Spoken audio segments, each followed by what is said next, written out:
Kadich Wargo. Wargo Bal Bujura Warning. Bal Meal Jinam. Ngal Wajak. Nunga Bujangala. Bal Yak and Yay. Kumba Dordango. Kala Bal Nunga Mort. Nit Dordango. Balangwam. Wani Jokana. Bukuja. You are Nichi Yangin. Nunuk Yakin. Ngalawarda. Wank, Wujaknut, Ngala Court, Weirn, Danju, Corbajoye, Ngala Juruk, Kakaruk, Woodajabin, Kadich, Nichiyay, Bukaja, Budawan. Hiya.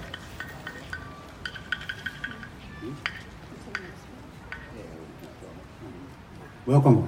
My name's Chris Dixon. I'm an ex-director of Sister Kate's Home Kids at Port.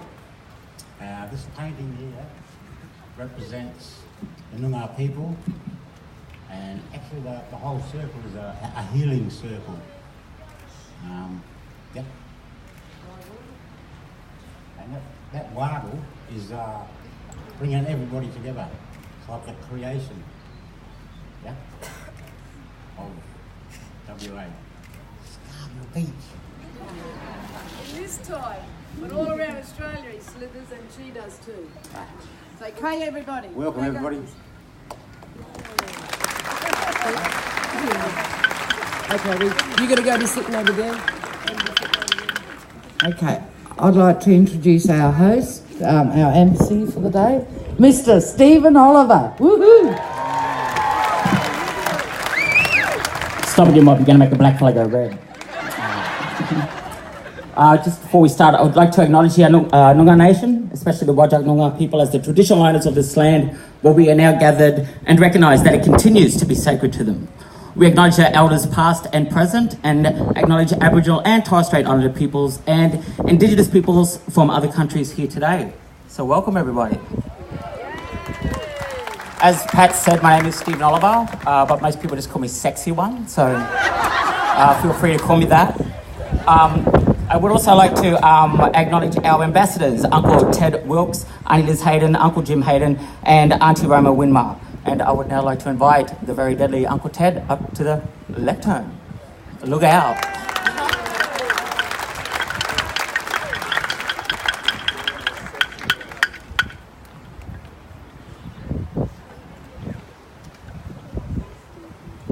I've been on the stage with the Sexy One before.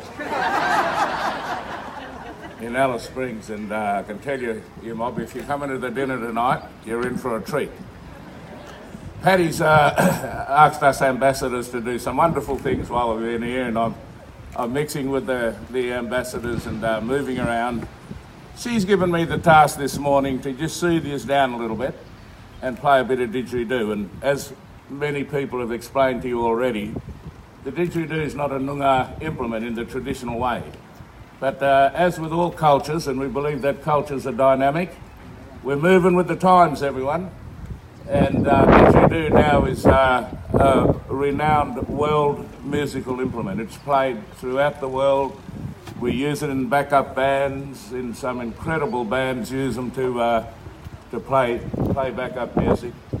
But I just want to explain to you what didgeridoo is. Didgeridoo comes from the north of Australia.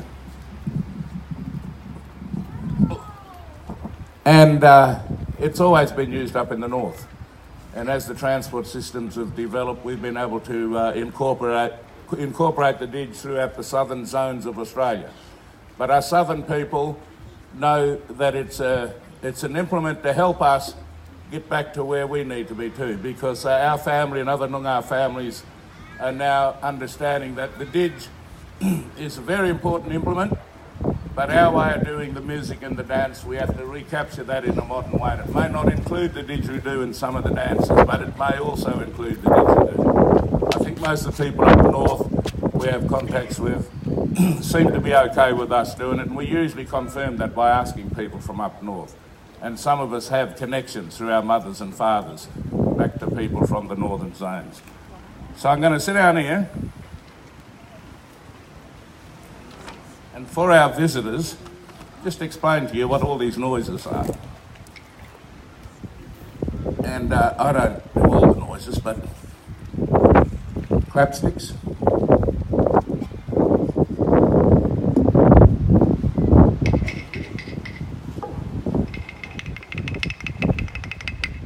So you can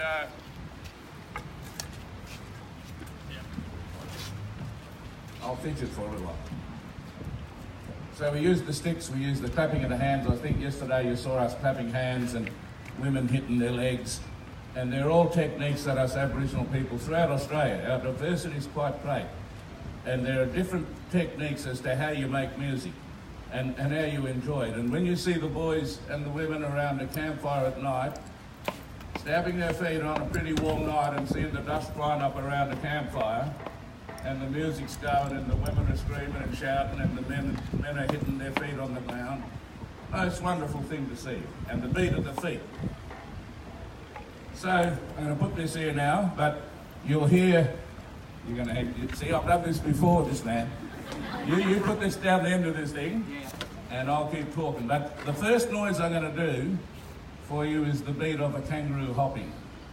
And then you'll hear another beat come out, and that'll be the beat of the emu running. The emu runs like this, okay? The kangaroo moves like this. Let's see if you can pick up the noise. I got a dry throat this morning.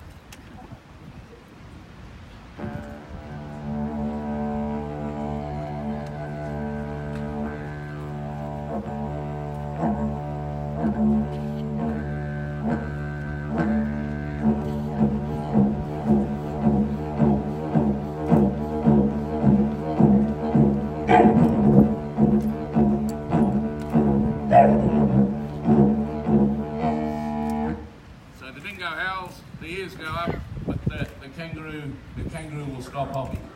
The emu.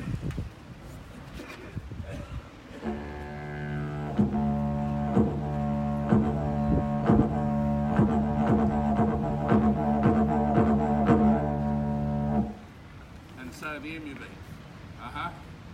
I'm going to try and do a bird noise. It used to be a kookaburra, but my voice isn't as high anymore.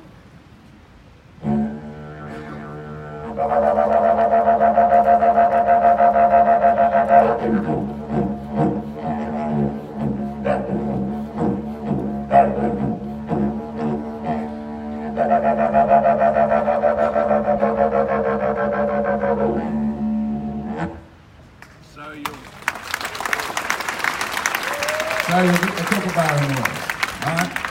And the last, there are all sorts of other noises. There's the dingo. Some people do them real well.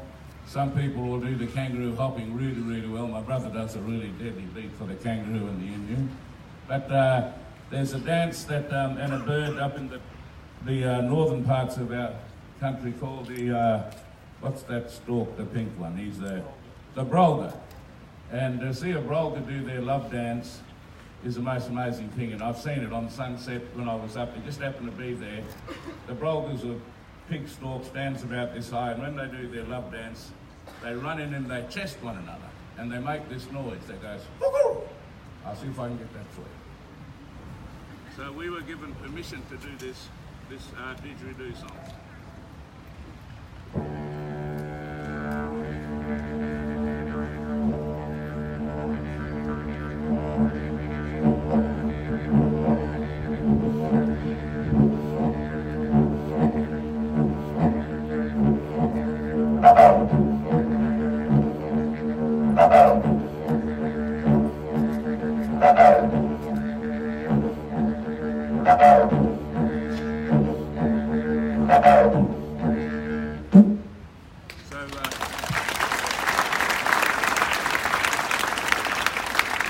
So that's what the didgeridoo is. I could keep playing it, but maybe later on, when you're sitting in the audience, one or two of us might get up and ask you to close your eyes. It can also be used just to soothe the soul.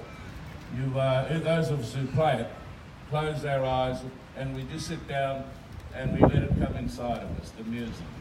And you too, if you have people